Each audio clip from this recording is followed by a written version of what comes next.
పాటలో చాలా డెప్త్ కవిత్వాలని చూస్తాము. తర్వాత ఎన్నెన్నో వర్ణనలను, క్యారెక్టర్ కంపారిజన్స్ని ఇవన్నిటిని కూడా మనం పాటల్లో చూస్తాం అనమాట. కానీ ఒక పాట కేవలం మనం రోజు మాట్లాడుకునే మాటల్లోంచి, మనం పిలుచుకునే పదాలు, మనం వాడుకునే ఆ, ఇంట్లో మనం క్యాజువల్గా ఎలా మాట్లాడుకుంటామో అలాంటి పదాల్లోంచి తీసుకొని ఒక పాట రాయడము అరుదుగా జరుగుతూ ఉంటుంది.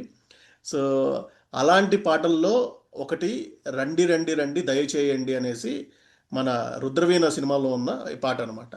సో ఆ పాటలో తీసుకుంటే యాక్చువల్గా ఫస్ట్ కొన్ని విషయాలు ఆ, ఏంటంటే హీరో ఇంట్లోకి ఎంటర్ అవుతూ ఆ వరండా దగ్గర కూర్చోవడానికి ట్రై చేస్తాడనమాట.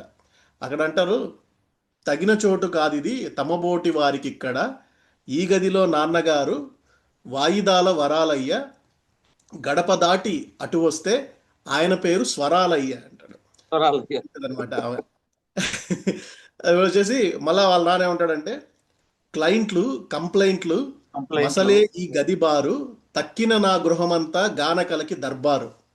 ఆ కుర్చీలో కూర్చున్నప్పుడు బరువు మొయ్యలేనప్పుడు కిర్రు కర్రుమంటూ చిర్రుబుర్రులాడడం కుర్చీలకు అలవాటు, అలవాటు. ఆత్మీయులు వచ్చినప్పుడు ఆ చప్పుడు అపచారం అనేసి సంగీతం అందుకోసం ఏంటంటే సంగీతం పలికించే స్ప్రింగులతో చేయించా.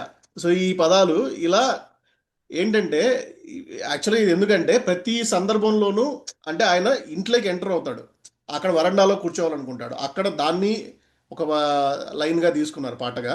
కుర్చీలో కూర్చోవాలనుకున్నప్పుడు కుర్చీ కూడా ఒక స్ప్రింగులు కూడా ఒక వాయిద్యం లాగా వాయిస్తారు అనమాట. తర్వాత వాళ్ళ భార్య వచ్చి వాళ్ళ భార్య పలకరించినప్పుడు ఆమె కూడా ఆ, పాట రూపంలోనే పలకరిస్తుంది.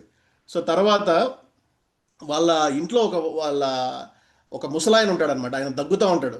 ఆయన ఏంటంటే వృద్ధాప్యంతో మంచం పట్టి తాళం తప్పక దగ్గడం అన్నది అంచెలంచెలుగా సాధించిన మా తండ్రి పెంచలయ్య అని చెప్పేసి ఇంట్రడ్యూస్ చేస్తాడనమాట. సో అదొకటి. దాంతోపాటు వాళ్ళ ఇంట్లో ఒక చిలక ఉంటుంది.